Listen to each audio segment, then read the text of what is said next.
You're watching Time Warner Cable's Local Edition. My name is Brad Pomerance, and we are joined by Jim Clarke. He is a member of the Culver City Council, and like every city in this state, you are now under the weight of mandatory water restrictions. The governor imposed them a few weeks back, 25% reduction based upon 2013 levels, although each city has its own target. Correct. Where's Culver City? We're at 20%. We've actually instituted some water conservation measures in the past, so we're getting credit for that. So where do you go from here? What will it look like for your residents? Because I think about Culver City, you know, it's a nice, you have a nice mix of affluent and less affluent, and so the affluent will use more water than the less affluent. Right, a lot of single-family homes Right. with front lawns and those sort of things, Right. which we've been encouraging people to convert over to drought-tolerant vegetation that we're doing that. But we had some existing water conservation measures in place, and just this past week we've been able to, through the City Council, institute even some further restrictions. But what about the regulation of those restrictions, the enforcement of those restrictions? Right. Because it's very easy to pass them. But last year when the governor passed his 20% voluntary reduction, no enforcement tool. If it's mandatory, that means mandatory. Correct. I don't know that the governor has water police, so I assume it's localities. Yeah, and we're the same. We have the same problem too. We're not going to have our folks, you know, spending a lot of their time running around as the water police doing things.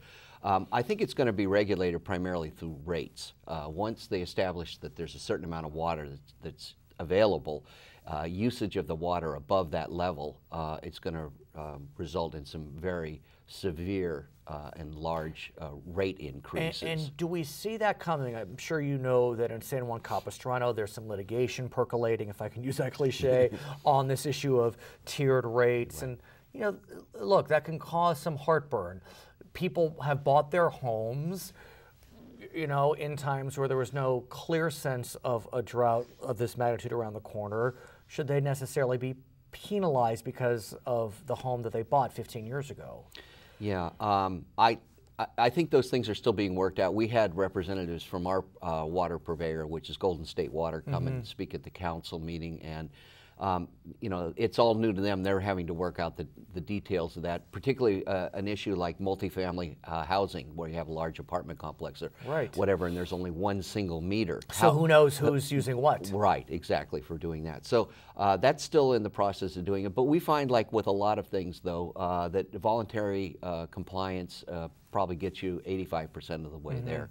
And our residents have been really good in responding in the past to implementing measures on their own before it was mandatory. But you mentioned that, you know, you're not unique in terms of Culver City, that not a lot of resources will be spent towards enforcement of water restrictions. I'm wondering if localities need to reevaluate that position.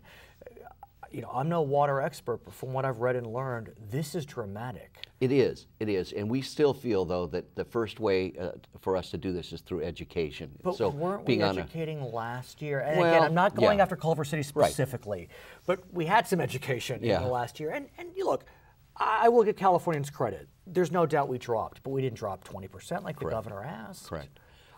We're in, as you said, we're in uncharted territory, and it'll be seen whether we have to, you know, again, have some sort of enforcement mechanism stronger than, I mean, obviously if we see something happening, if someone is watering outside the time limits or they're watering the sidewalks or doing that. I think there was a McDonald's in Long Beach that was fined for something that seemed more egregious. Yeah. I want to wish you the best of luck. I wish all Californians the best of luck. Like you said, it's uncharted territory. We just got to stick together.